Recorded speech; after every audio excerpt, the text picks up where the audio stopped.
Saludos, vamos a revisar en esta oportunidad lo que son los elementos de protección personal.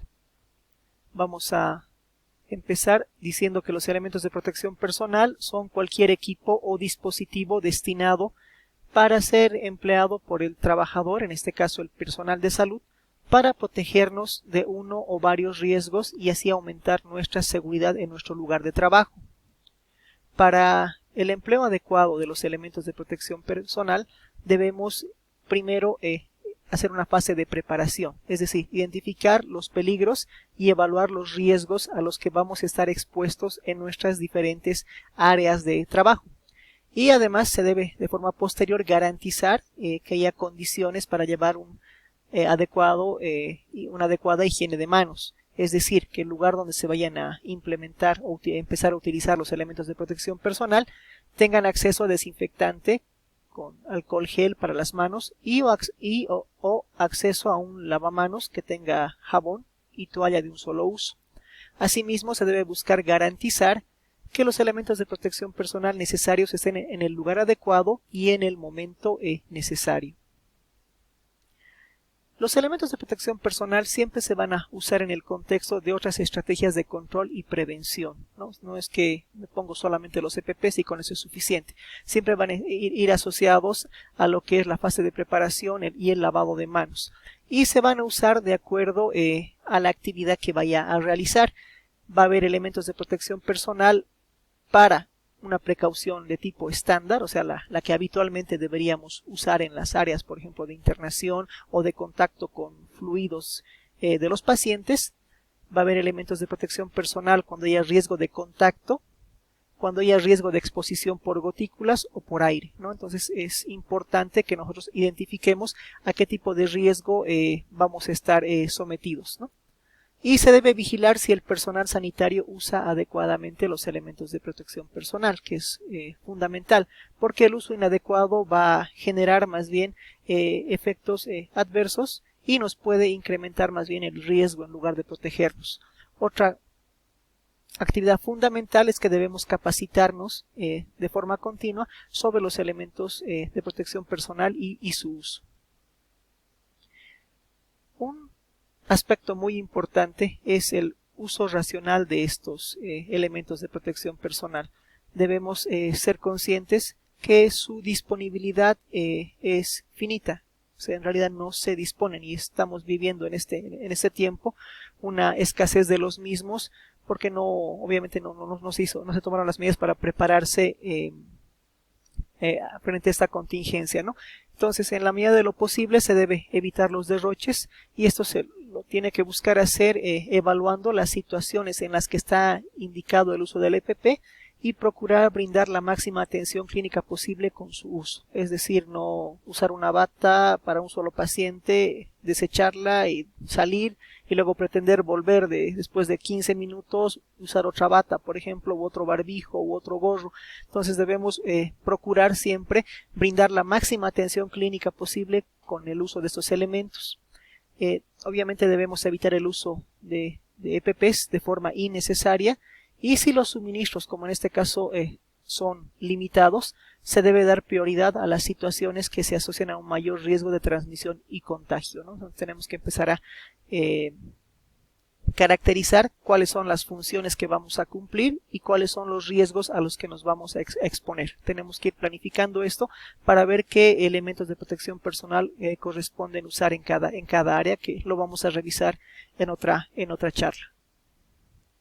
Ahora vamos a empezar a describir los elementos de protección personal que normalmente deberíamos usar y que vamos a tener seguramente para atender a nuestros pacientes.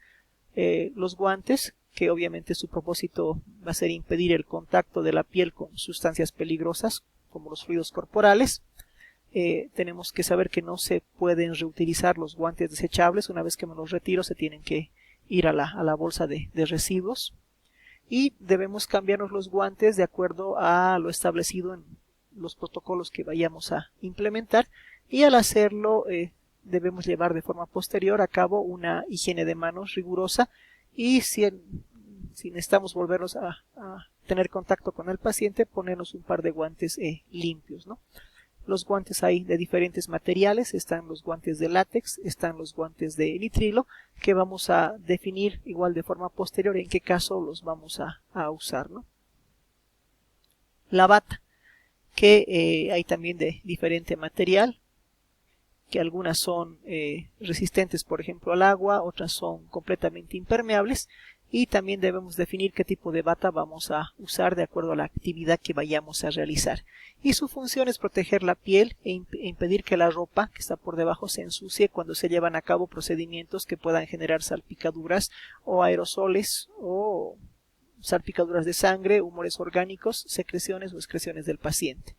Hay que elegir una bata que sea apropiada para la actividad y la cantidad de líquido o emisiones que probablemente vayamos a encontrar. Entonces eso es importante definirlo. Está la mascarilla médica, o la que conocemos comúnmente como barbijo, que va a servir para proteger la mucosa de la nariz y la boca de gotículas, derrames y salpicaduras. El uso de las mascarillas médicas debe estar definido para que se ajusten perfectamente a la cara y se desecharán inmediatamente después de usarlas. Tenemos que recordar que estos elementos en teoría son de un solo uso y que una vez que las hemos tocado, si hemos tocado su parte exterior y la hemos retirado, deberíamos desecharla, ¿no? Y usar una nueva. Siempre deben estar por encima de la nariz, en la pirámide de la nariz, y cubrir hasta debajo del mentón. Igual la técnica de colocación la vamos a revisar en un próximo video. Y si la mascarilla se moja o ensucia con secreciones, es preciso cambiarla también de forma inmediata. Luego están los respiradores con filtro de partículas, o los que conocemos como los N95, que pueden tener diferentes grados de filtración dependiendo del riesgo de aerosoles a los que estemos expuestos. Ahí hay diferentes estándares, ¿no? El FPP2, el FPP3 o el FPP1, ¿no? En realidad estos van a ayudar a prevenir la inhalación de partículas infecciosas que sean pequeñas, menor a 5 micras. Y se debe usar un respirador del tamaño correcto que se ajuste por encima de la nariz y alrededor de la boca. Tienen algunos inconvenientes principales, ¿no? Que su uso, por ejemplo, puede resultar difícil o incómodo y además que son costosos. Se recomienda que estos no se usen por más de 8 horas continuas, ¿no? Vamos a ver igual la forma correcta de colocado de forma posterior. Luego están los elementos de protección ocular, dentro de los cuales tenemos diferentes tipos, ¿no? Están los visores, son como una especie de cobertores simplemente de la parte frontal de los ojos. Están las gafas de seguridad con cierre hermético, o sea, para evitar que se filtren gotículas o aerosoles hacia la mucosa de los ojos. Están los visores, están las pantallas faciales, ¿no? Que también son útiles. Este tipo de elementos deben usarse de acuerdo al nivel de exposición y el riesgo de contacto con situaciones de riesgo, ¿no?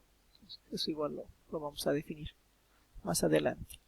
El gorro quirúrgico, que sirve de barrera contra el depósito de partículas sobre el cabello, además de la sudoración que se produce en la cabeza. Obviamente estos son de uso obligatorio para todo el personal que entra a una sala de cirugía, más que todo ahí buscando proteger al paciente del sudor que se pueda generar en la cabeza del personal de salud.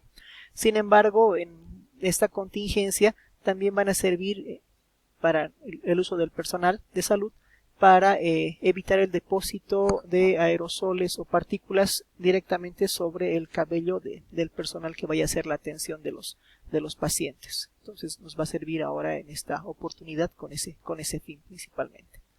Esos serían los elementos de protección personal que comúnmente se usan, ¿no?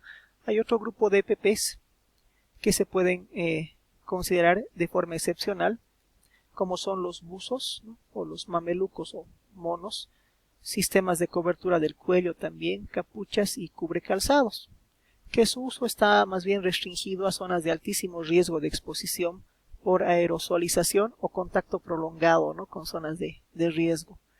Sería ideal, digamos, poder contar siempre con esto en todo lugar en esta contingencia. Sin embargo, tenemos que adecuarnos también a la situación y usarlos en los lugares donde vaya a haber un alto riesgo, como decíamos, de aerosolización o contacto prolongado con pacientes, ¿no?, que tengan, en este caso, coronavirus.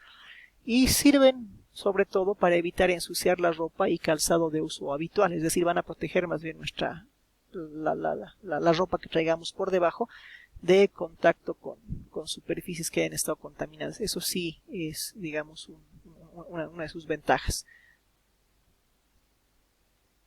Finalmente están las botas y las polainas, ¿no?, o cubre calzados, que llegan a formar una barrera contra agentes contaminantes, no producen pelusa, por lo que no contaminan por sí mismos y permiten la libre movilidad en las áreas médicas con uso obligatorio, ¿no?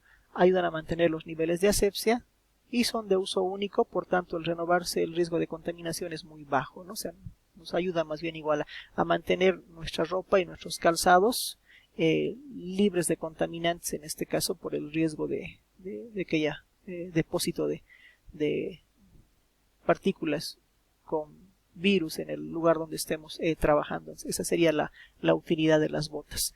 Esos son los elementos de protección personal que deberían existir. De forma posterior vamos a explicar el uso y la utilización de cada uno de ellos en las diferentes áreas en esta contingencia del coronavirus. Gracias.